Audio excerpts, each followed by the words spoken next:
commitment, both economic and security commitment. Therefore, in other words, Asians still have old habit of being a free rider on American hegemonic leadership. America, despite the weakening power foundation and weakening capability, America has old habit of behaving like the old hegemonic leader. That we see very interesting confusion here. Finally, I would argue that it is very misleading for us to rest on the concept of power, rising power, declining power, power transition, balance of power, America balancing newly rising China. I think it is not a good idea. Power really doesn't matter, because in the world of intermeshed, Thomas Friedman world, okay, you cannot divide the world by power, size, hard power. Therefore, we are really intermeshed, interdependent, interpenetrated. Therefore, all this relying on, if we rely on the so-called concept of balance of power or power transition and creating artificial enemies, that will make the world much harder and difficult and unpredictable. Therefore, we should come up with a new paradigm of understanding each other and coexisting together and promoting common peace and common prosperity. Thank you very much. Tsui, Liru? Thank you. And thank you for your congratulations on the 30th anniversary. I just wrote a few points to save time. I think I'm going to ask you to put the mic just right up next to your mouth. All right. There you go. Okay. Perfect. And the first, American relative decline in Asia is a fact. It's mainly because of two aspects. Now, one is American has made some mistakes. Go a little closer. Some mistakes of the American policies and some problems of the American economies at home. And another aspect is the rising of Asia. So it's not necessarily a bad thing, especially because of the other powers, other countries are growing, are rising, and U.S. influence in this area relatively decline. I think it's a positive development. And when we observe in the last 15 to 20 years, it's a very special period in history. That is after Cold War was over, and the other superpower just collapsed, and America is the only one left. And so America enjoying a very special period. That is almost a unipolar world in that area. So I think when we talk about the relatively decline of America in Asia, it's not necessarily a bad thing. That's my first point. And of course, for what are the key issues to accelerate or prevent the further decline in these areas? I think mainly it depends on Americans' own performance. First, at home, it's about its economy, about its debt, which is very serious. And a superpower only left cannot forever support it by borrowing money. So it's a bad thing. And but I think still Americans still very dynamic, have strength, and can maintain superpower, although relatively decline for a period, and will maintain its strong influence in Asia. And but I think on the other hand, other powers, other countries will still growing.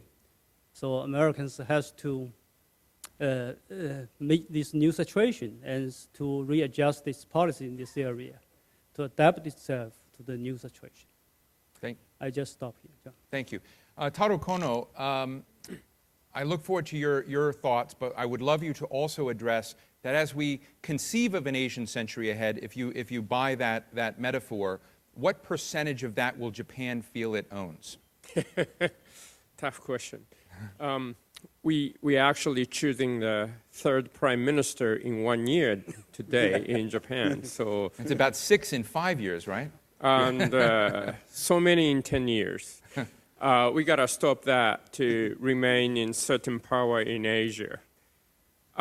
Asia need American military influence in this region. I mean, the freedom of the sea, air, space, cyberspace is core interest to all the nations.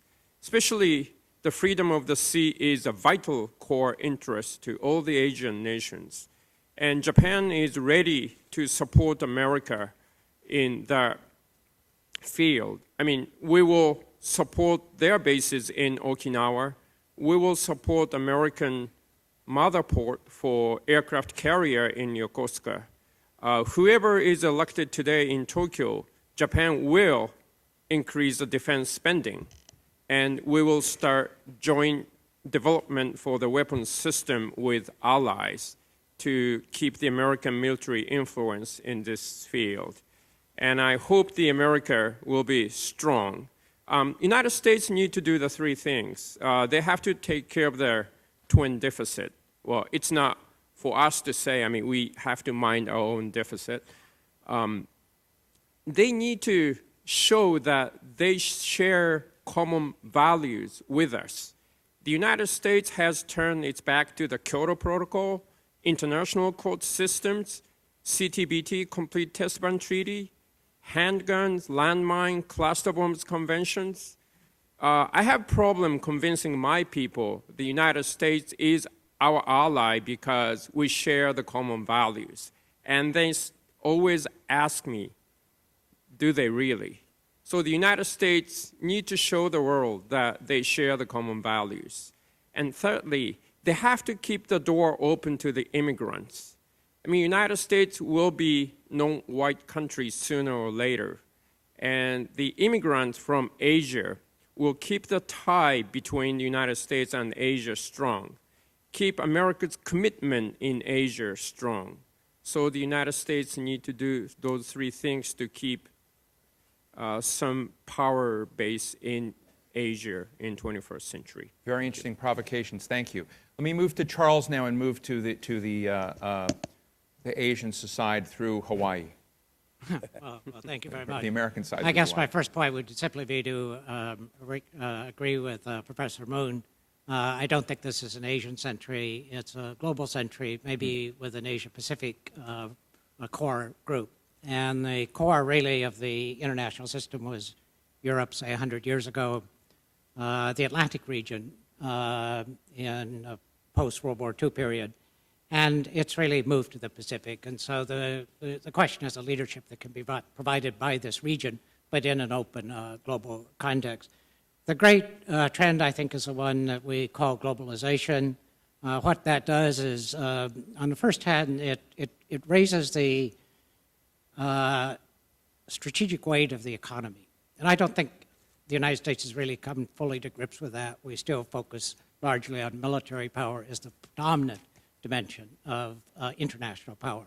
But the economy has certainly come up, and it needs more attention.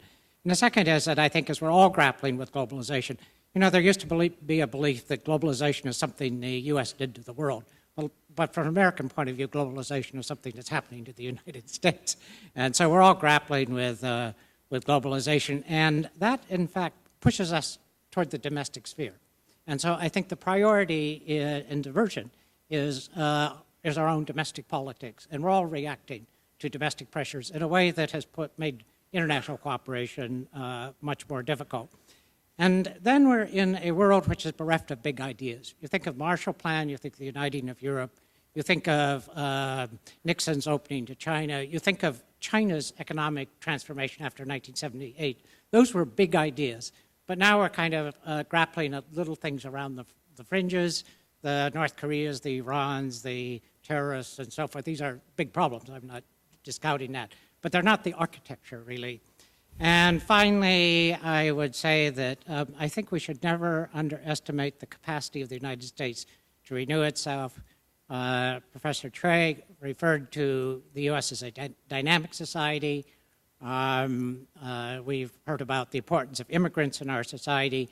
This is a society that in its political system is one that was based on trying to fragment and prevent a concentration of power. Makes it hard to move in some ways, but it's also one that has a lot of openness, a lot of potential for renewal, and so I think that the United States is continues to be almost an essential power in the world.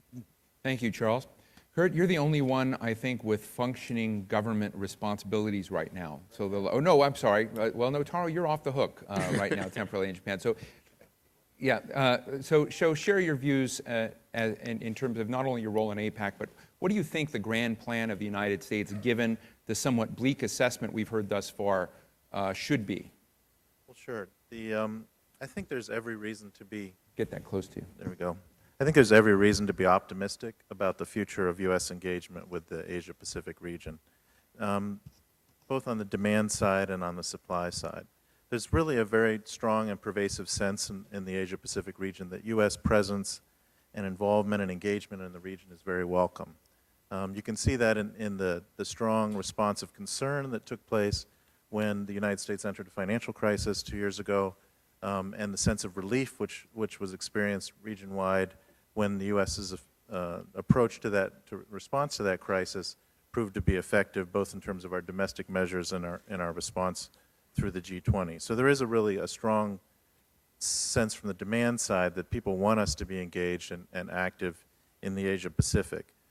Thinking a little bit about the long term, the capacity of the United States to engage with the region, I think the main determinant of that, Mr. Kono has mentioned some important ones. Probably the most important is our potential growth rate. And I think I would encourage people to really look at the potential growth rate of the U.S. economy as a key benchmark or measure for the staying power of the United States to be a player in the Asia-Pacific region. It's really the key measure. On the supply side, I think that the awareness within the U.S. government and in the private sector as well of the importance of the Asia-Pacific region to our future is as clear or more clear than it's ever been before. I think we've all seen a very strong diplomatic engagement, set of initiatives coming from Secretary of State Clinton, from President Obama, on down through the ranks in the government. We've paid careful attention to our relationship with China. We've paid careful attention to alliance management with our good friends such as Japan, and working with our friends and allies in the region on problems such as North Korea. So I think that the awareness and the willingness to engage on the U.S. side is also at a very high level. I want to emphasize that the efforts on economic policy, in particular that the United States is undertaking right now. President Obama has made it clear that he would like to see the U.S.-Korea Free Trade Agreement come to fruition.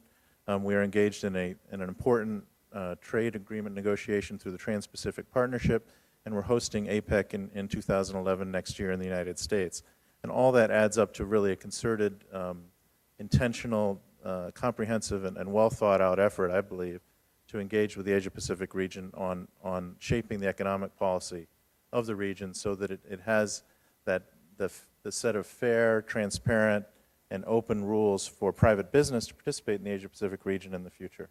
And I should also add, of course, President Obama is going to India in November. I want to make sure that India is mentioned as such another vital force in this, and that there is a kind of a competitive framework dynamic in terms of looking at new structures in Asia that either have the U.S. in or not. And as we come back to the discussion, it would be interesting to get your comments. Tom Friedman, I would love you to anchor this discussion. Well, thanks, Steve. Let me frame my remarks by just sort of putting Asia in my own sort of global view and how I see power generally. People have asked me, so you wrote this book, The World is Flat, back in 2005. Did you get it right? And I say to them, I got it wrong. They say, oh, you got it wrong. I say, I got it wrong. They say, how'd you get it wrong? The world is so much flatter than I thought. Basically, who knew that Iceland was a hedge fund with glaciers, which we discovered in the middle of the economic crisis. So I believe all these trends of technological integration are actually going farther, faster, deeper, and cheaper than ever before. So that, to me, is the mega trend in the world. Now, in a flat world, I think there are basically just two rules of business. Rule number one is whatever can be done will be done. The only question is, will it be done by you or to you? But just don't think it won't be done. With this many distributed tools of connectivity and innovation, if you've got a good idea in Tianjin, promise me you'll pursue it, because I can guarantee you someone in Tajikistan or Texas will pursue it a second later. Second rule, and to me this then brings us to Asia, is I think the most important economic competition in this flat world is no longer between countries, although that's still important. It's no longer between companies, although that's still important. But I think the most important economic competition going forward is between you and your own imagination. That is actually the most important economic competition going forward, because in a world that's this flat, what you as an individual imagine, or what your citizens imagine, matters more than ever, because they can now act on that imagination farther, faster, deeper, cheaper than ever before.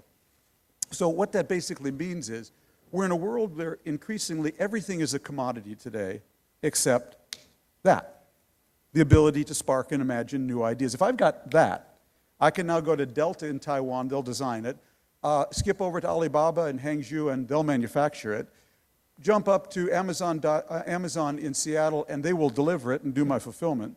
Freelancer.com will do my logo, and on Craigslist I can get an accountant to do my back room. They're all commodities today except this. Therefore, in my view, there are really just two kind of countries economically in the world today, and they are not developed and developing. They are high imagination enabling countries, HIEs, and low imagination enabling countries, LIEs. So that's really the spectrum I think the world is on, and you want your country to be an HIE or an LIE. So it's in that context then that I look at Asia and the United States. And there I would say, you know, American power in conventional terms is declining, but the power of Americans is not declining because we are an HIE. Well, I would argue we're still the mother of all HIEs.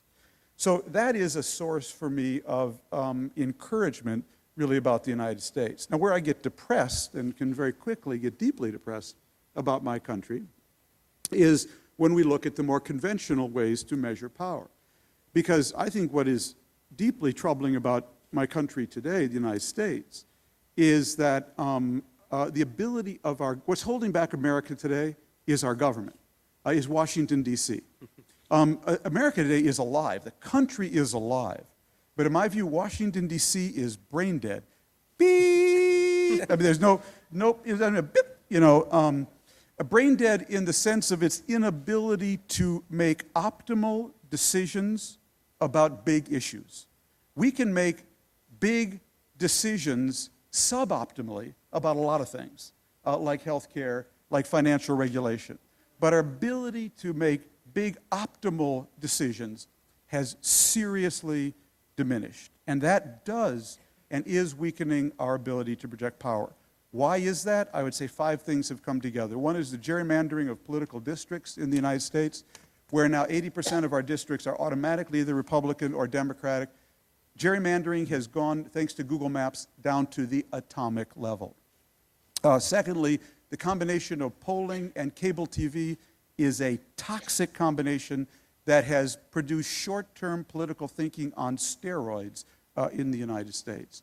Third, money in politics is out of all control in America. Our Congress today is a form of legalized bribery. Fourth, the internet allows individuals to create digital lynch mobs of an ideological nature to go after any politician who gets out of their ideological lane, which again produces polarization. And lastly, we now have a permanent presidential campaign. We are only 14 months away from the Iowa caucuses, I believe. Sarah Palin's already running against Barack Obama, and that increases this short-termism. You put them all together, and you get a increasingly paralyzed Washington, D.C. To conclude, if I were to draw a picture of America today, it would be a picture of the space shuttle taking off. You've seen the space shuttle take off. All that incredible thrust coming from below, that's all that individual, innovative, creative power in America, which is actually stronger than ever. But in our case, the booster rocket, Washington, D.C., is cracked and leaking energy, and the pilots in the cockpit are fighting over the flight plan. So as a country right now, we cannot achieve escape velocity, the escape velocity we need and traditionally have had to assume and maintain the geopolitical leadership we've had in the world. Thank you very much, Tom. Let me just let's have a chat real quickly before we open the floor. But let me challenge your notion on HIE just in a friendly way. And please. All metaphors have their problems, Absolutely. particularly once you mention Google and China. But in my book, one of the challenges for the United States is that to much of the rest of the world, it looks like the General Motors of nations. Mm-hmm. It's big, it has a ton of assets. You always hear America still has all these bases, this power, this capacity. But when it comes to where it's anticipated to be 20 years from now, it looks like GM. China has looked like the Google of countries. In other words, power is based on future expectation, much like the stock market. And I think that's part of the question of whether GM America can rewire itself to be the HIE form you are. And I would argue that we were recently at a dinner together recently where Intel was pumping money and rewards and affection on some of America's brightest stars in high schools, most of whom happen to be Asian Americans. And in this was like the old Westinghouse Awards, where Intel took over from Westinghouse to invest in these bright, young, talented people. But Paul Otellini of Intel has basically said, if we don't get our act together, America is going to be left behind. So I think that he would be the first friendly critic of your proposal. And let me just throw one other thing out there to kind of, gear this up. I was, a few years ago, in China, visited the Ministry of Foreign Affairs and met the equivalent of the policy planning staff. And I asked them, I said, what is China's big grand strategy? What are you guys doing? And he said, we only have one thing that seems to be working, which is figuring out ways to keep America distracted in small Middle Eastern countries. and it raises the question of what China's proactive strategy is, but also from my American friends, which I think that we've been trying to reverse. Hillary Clinton's Vietnam, which was perceived to be a thorny speech here, and the Yellow Sea issue, that America is back in Asia.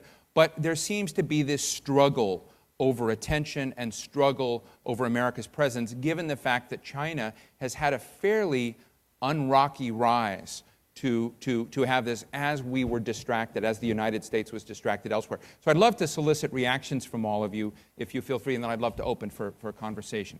Charles, do you have any reaction? Yeah, I guess I do. Yes, yeah. I knew you did. Just a couple of things. Yeah, I agree pretty much with everything that Mr. Friedman was saying. But I think this issue of flatness is one that can be taken to extreme. I understand what he's saying is that, it can come from anywhere in the world. But if you look at domestic societies, you see an awful lot of elevations and people disadvantaged. And I think this is one of the great worries of this world, is that the globalization processes empower some, they weaken others. And in the process, I think our educational systems are not directed very well toward that. And we have a lot of broken things to deal with a world that is so rapidly changing. As far as the U.S. policy toward Asia, I don't think there's been really that much change between the two administrations.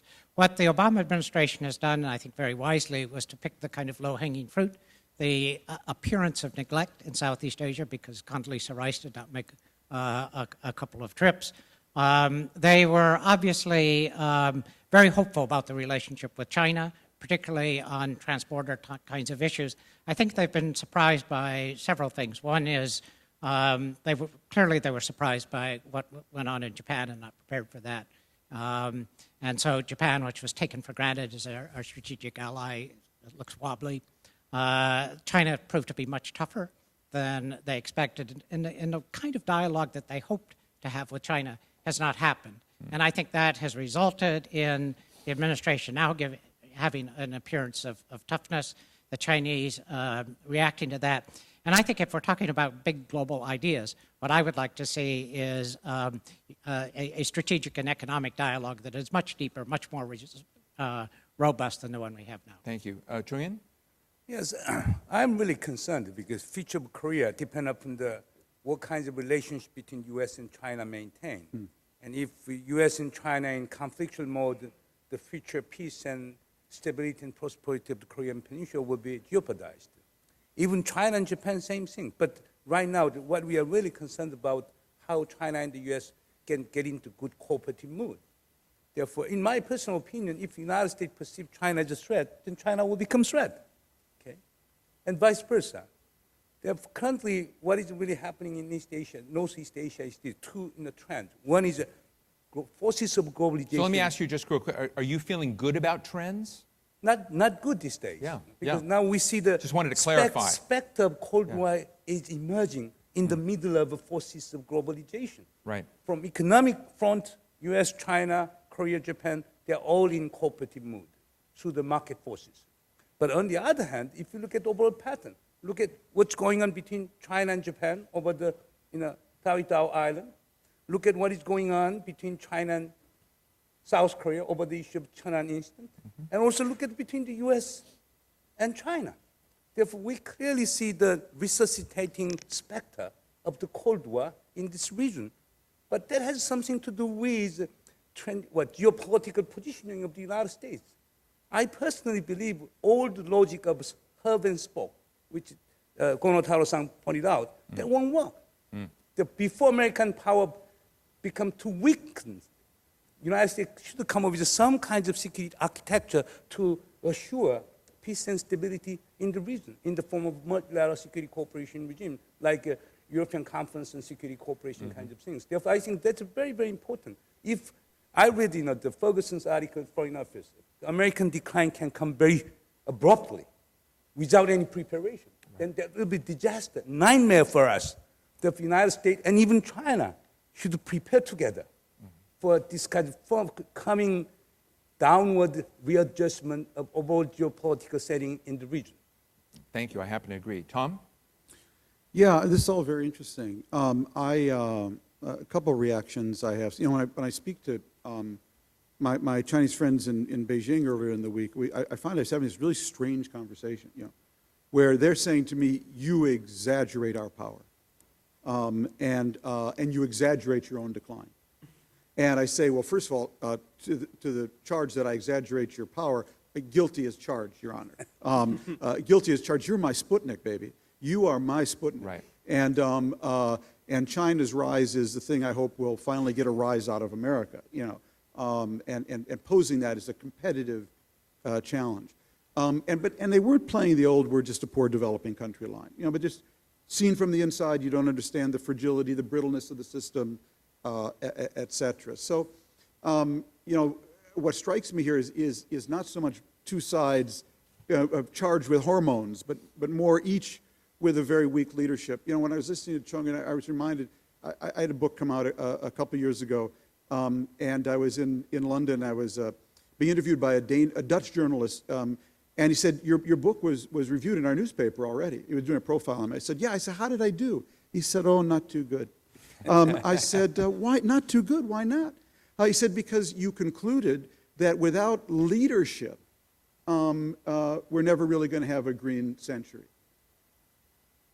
And I said, I should have said little green people are going to come from Mars and straighten it all out for us. This is all about leadership. And if you don't have a Chinese leadership that's ready to talk to its blogosphere and say, yes, it's true, we suckled you for 30 years on the notion that the whole world is against our rise, but that's not the case anymore, and we've got to look at this in a balanced way. And if you don't have an American president and Secretary of State ready to have an adult conversation with the American people without worrying that they're going to be lit up by Glenn Beck the next day, then we really are in trouble. And so it really is, there's a missing will to talk honestly, straight, and I think in a sober way with our respective publics. If we lose that, then we really will be waiting for little green people to sort it out. Thank you. Kurt? Well, I'd like to address this question about competition and cooperation in the region. And I agree with Professor Moon that it really is critical that we develop a sense of regional togetherness and cooperation in addressing the important issues of the region. I see both reasons for pessimism and reasons for optimism on this score. But if you really think about the challenges, most important challenges in the region, whether it's economic development, environmental degradation, piracy, counterterrorism, all of these require cooperation among both the governments and the individuals of the region. And competition, if there's a pervasive sense of competition in the region, that doesn't help. It really doesn't help address those issues at all. All it does is throw sand in the gears of working together on these questions. I know this sounds a bit Pollyannish.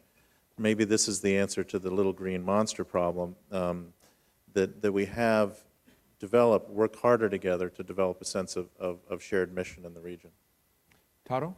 Yes. I think we need to prepare what comes after the rise of China. Japan, Korea, Asian countries, United States all benefit from the rise of Chinese market.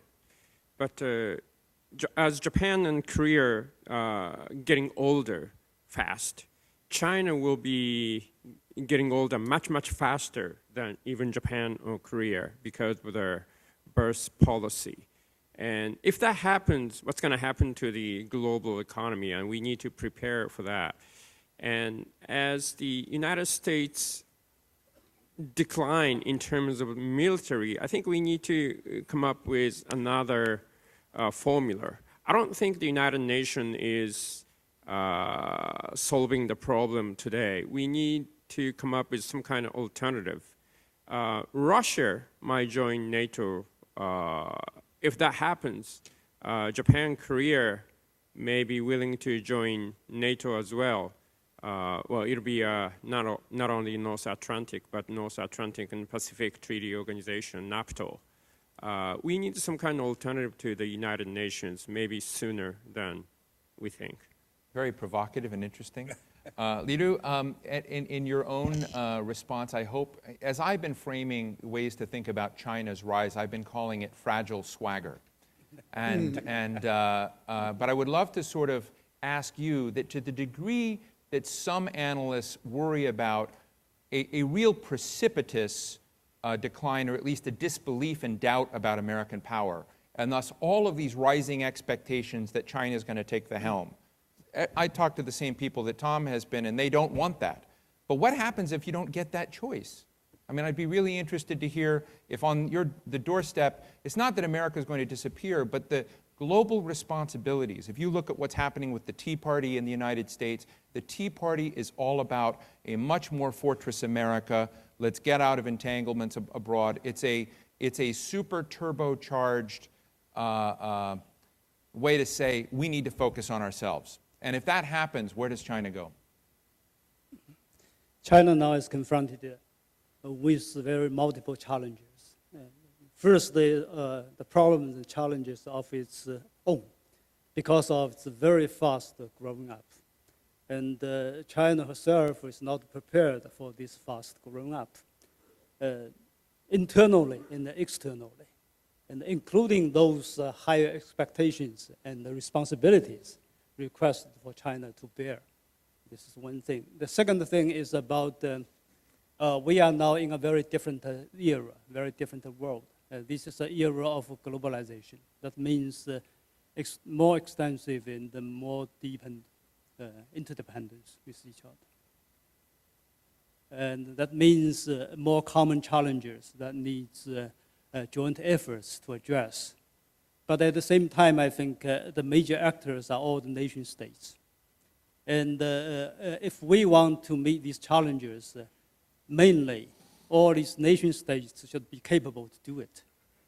But for these nation states, especially for these developing countries, their first goal, priority is to develop themselves.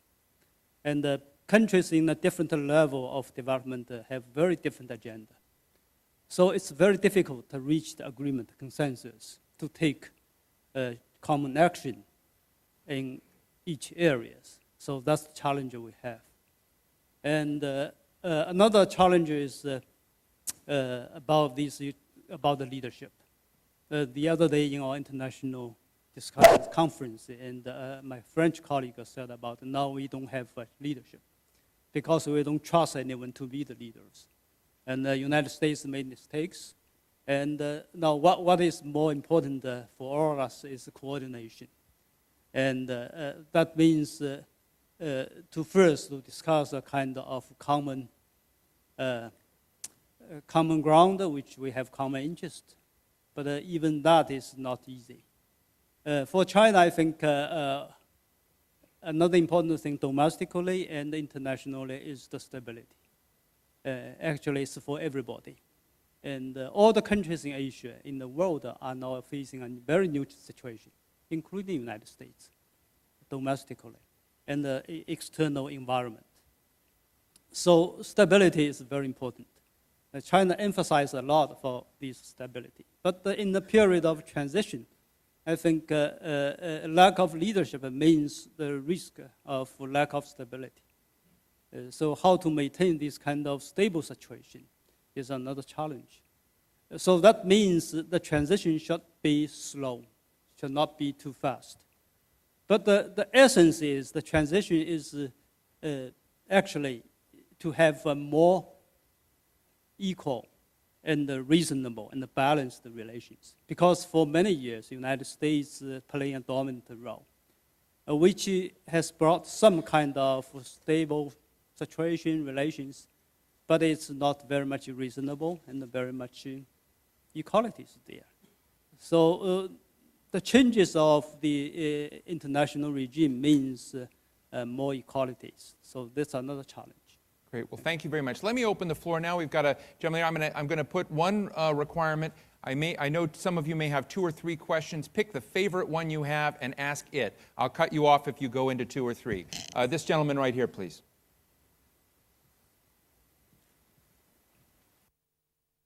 Thanks. My name is Mark Zawadzki. I work for the Russian business magazine Expert. Actually, I got 2 questions, but you can only have one. Okay. I just like, it's hard to choose. I'd like to refer to the comment made by Mr. Kono that America needs to be more open for immigrants. I think it's very interesting to hear it from a Japanese politician, because to my understanding, Japan is one of the most closed countries in terms of immigration policies, and one of the most homogeneous societies. So it's really hard to become a Japanese in a way. It's much easier to become an American than to become a Japanese. So my question is, do you think that Japan needs to open up as well to survive or to be as powerful as it is now in the 21st century? And in general, do you see Japan as a part of a booming Asia or more as a part of a declining kind of West? Because thank you. Thank you. Global differentiation of skill sets, Taro. I don't see any other alternative for Japan's future but to open up the country to the immigration. As you say, Japan is the most closed country so far, but we're losing population fast. The society is aging. We cannot sustain our pension system or social security, so we have to open up. What is the core value of Japan? Japan is a country where people speak the Japanese language, and Japan is a country which has the emperor. And those 2 are the core value for Japan, and anything else has to change in 21st century. So we're going to be opening up, not only to the immigrant, but to our economy as well. Thank you. I saw a question over here. Yes, this gentleman. Thank you very much. I'm a journalist from China, the Time Weekly. Let's talk about the East Asian. As we know, economically, the East Asian equal with the West Europe and the North American, but politically, we have so many problems. For example, there are so many troubles among Japan, Korea Republic, and China. So what kind of things we can do to improve the unification and the security of East Asia? Call for more American help or something else? Yeah, can I ask? Thank you very much. So the question is, what kinds of economic, what things can be done to sort of deal, I think, with the problems broadly defined in this region? I'll jump in on that one. I mean, that's my favorite topic. I think that really the nations and private sectors of the region can engage and discuss with each other much more seriously and more in depth on setting common rules for economic commerce, common rules that all of the nations of the region will respect in terms of how private sector participates in economies and how the economies shape their economic growth. And once those common rules are established, we'll both experience more smooth growth and better distribution of the benefits of that growth throughout the populations of the region.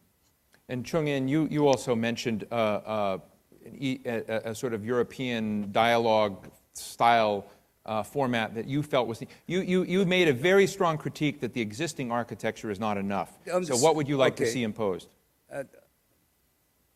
On the security side, I would strongly propose the formation of multilateral security cooperation regime, which is contingent upon the success of six-party talk processes.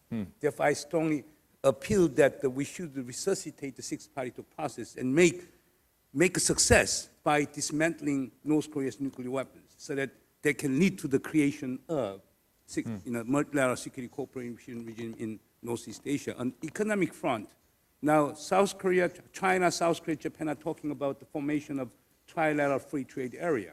let us pursue that economic cooperation on the one hand, but on the other hand, let South Korea have FTA with the United States first. Then eventually, then the United States can have bilateral FTA with Japan and China. In that way, then U.S. can be part of Northeast Asia and East Asian economic community. In that sense, I think that is the most important solution. But I wouldn't agree with the idea of NATO, which Kono-san proposed. NATO seems to be somewhat unfit in Northeast Asian context. This gentleman right here in the third row, and then I'll go over here. I'll get to you. Is there a microphone?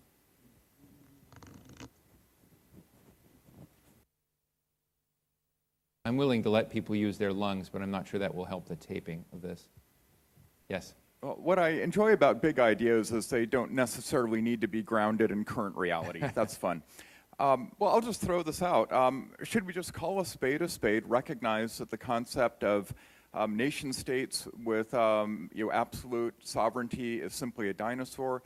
Should we just simply recognize that there are certain functions that should not be exercised by individual nation states and start moving toward a world federal system and just start working on that sooner than later? Is Kenichi Omai back?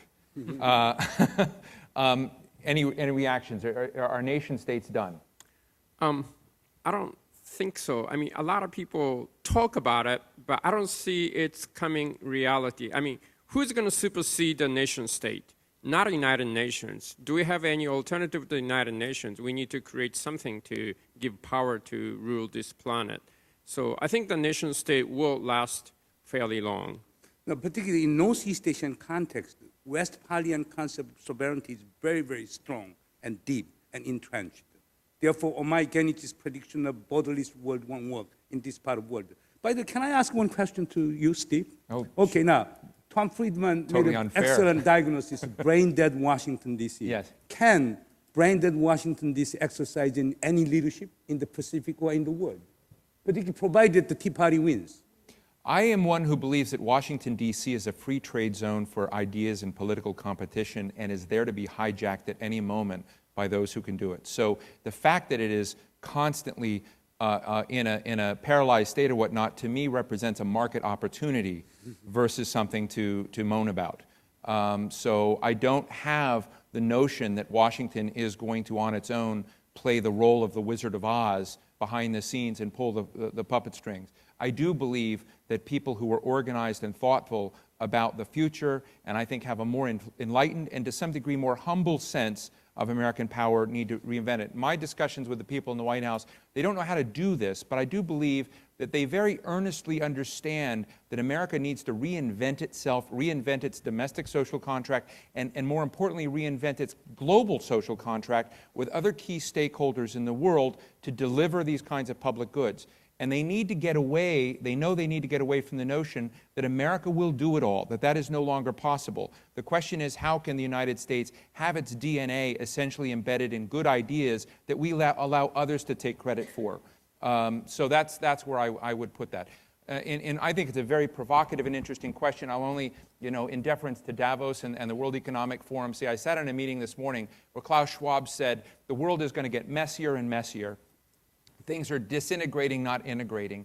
But in that climate, the various global councils that WEF puts together may be a viable alternative to hold things together for a while until we get it. I want to go to this young lady here, and there's a gentleman far off. I always feel bad for the people that are hiding out of my eyesight. So we'll go here and here very quickly, and but make it fast. Can't hear you at all. So either we need to turn it on I'm or... from Cool6 Finance. I want to ask one question. The United States and China has been in the position of consumer and producer. After the financial crisis, the United States would like to return the industrial country. What kind of structure could to reach the win-to-win situation? Thank you very much. Thank you. So I think if I heard it correctly, is what kind of, this may come to what the HEI, whether it's not just industrial structure, but essentially innovation structure and whatnot, the Ottolini challenge or the Jeff Immelt challenge from General Electric. I'm going to ask Tom to respond. Well, I think what's the model that we've seen really emerging, if you use the Intel example or the Boeing example, is from an American point of view, trying to keep high-end innovation and engineering and high-end manufacturing in the United States, and to the extent possible, use China's ability to offer skilled labor, at a lower arbitrage cost, to do everything below that, and then integrate it all into global supply chains. I think that's pretty much the model that has emerged. I think really interesting question for the United States is, I'm always reminded when I meet journalists who say, I don't do reporting anymore, I just do analysis. And I always say, well, your analysis must not be very, very good, because all my best analysis actually comes from reporting. Because being inside the engine, inside a problem, is where I see the trends and the opportunities, the weaknesses and the strengths. And so the question I have is, how long do we continue to be able to do the high-end engineering and design when all the manufacturing shifts over here, and we're sort of not inside the tinkering anymore of the product. So I think that's a challenge with that model. We'll have to see how it plays out. Okay. This gentleman here. Jeremy Warner from the Daily Telegraph in the UK. Use your lungs. One thing not really touched on by the panel is the difference between the two economic models, China and the US. And clearly the Chinese more authoritarian, state-controlled form of capitalism has come through the crisis much better than the free market one. My question is, are we about to witness a further homogenization of these two models alongside everything else, or are we moving into an age which will see the triumph of the authoritarian capitalism over the free market one? This gets at a very interesting question, not only as the debate between a version of authoritarian capitalism versus sort of a laissez-faire capitalism, if either of these exist in pure form, but also the question of state capitalism in general, particularly if you look at some of the largest firms in the world. They are oil firms that have been nationalized. If you look at the newest features on the international system of sovereign wealth funds. So I think if I can just piggyback on your question, there is a fundamental debate about economic organization and what's optimal. So I would love to, Liru, do you have any thoughts on this? I don't know. I'm not an economist, but I think now people talking about the China model, and my personal view is actually China is, to a great sense, following and some others before China, from Japan and South Korea and Singapore and some others. That means someone called it state capitalism, someone called it government directive, the market economies, these kind of things.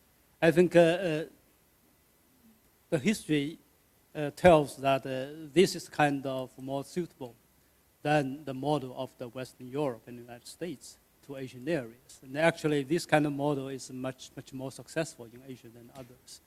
We're nearly out of time, but I do want to respond to something Wen Jiabao said last night in terms of talking about the sorts of resources that China was going to begin putting into its welfare system, into also guaranteeing higher wage rates and whatnot, because with all due respect to how China has organized itself, it's maintained a balance between both rising lifestyles, rising wages, rising expectations of the public, but the state has also, through currency and other things, been able to basically set aside a reserve for itself that's been very good. And I think this is going to be tested in future years, is essentially the ability of the government to sort of skim off the top, if you will, while the public in China feels good about its conditions. But at some point, those might come together.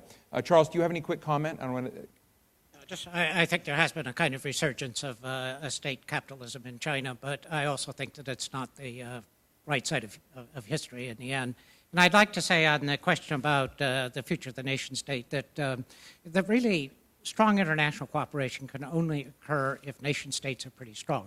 You need partners who can make deals, who can be committed, who can follow through on those commitments. And I think part of our problem, particularly an American problem, is frequent shifts of policy that make a lot of that more complicated. I'd love to go to everyone tonight and answer more questions, but I'm going to give the last word to Tom Friedman before I close things. Well, I just, on this question of state capitalism, I would say, and picking up with what Charles said, I do not think that's the wave of the future. I think the wave of the future was really identified by Chris Anderson and Wired last year in a piece he did, which is called "Atoms Are the New Bits." And basically, I think what you're going to see in manufacturing, I think you're going to see a disappearance of the distinction between white-collar and blue-collar jobs. What basically happened first in software on the internet with bits was that individuals using open source platforms were to be able to become incredibly empowered to design applications and software and networking and games. Now what you're actually seeing is that same model actually going into mini manufacturing, mini design, and enormous creativity, not just with bits now, about atoms. And whether it's cars or refrigerators, you're going to see all kinds of micro manufacturing, I think, start to emerge. Now, sooner or later, micro has to become macro in order to, produce big returns. But I'd rather be starting at that end of the problem these days. I think that's in line with where the world is going, than have my big bet on mega factories and state capitalism. Thank you so much. Just in conclusion, I think about power transitions. I've been spending a lot of time looking at the transition after World War II, and essentially the great drama that was part of establishing many of the international institutions, both after the World War II and then also in the very beginning of the Cold War. This was a very, very interesting time to look at, and one of the points of real leadership that I saw in the early 50s when President Eisenhower came in was a recognition that his own team, if he let them have their way, would destroy the world.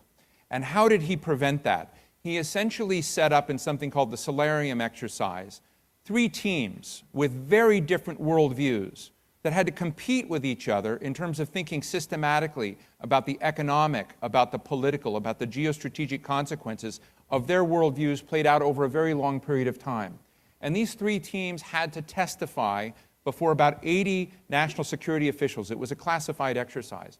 And I sometimes wish, as we all have a very diverse set, and I think very provocative and constructive contributions to the debate, I sometimes think we need a multipolar stakeholder approach to that kind of solarium exercise that gives every worldview a chance to make its case in front of a broader audience. But it has to sell its case, it has to be systematic, and it has to think through not the very different dimensions. We're very easily hijacked, in my view, by fads, silver bullet approaches, or binary approaches to thinking about global affairs and transitions. The transition we're seeing today, and I think we're seeing it, is a very tough and complicated one, and I want to thank the panel, all of you, for, I think, a very rich and very constructive discussion. Please join me in helping to thank Kurt Tong from the Department of State, my friend Taro Kono from the LDP, Tom Friedman from the New York Times, Chung-In from Yonsei University, Charles Morrison from the East-West Center, and Liru of the Chinese Institute for Contemporary International Relations, and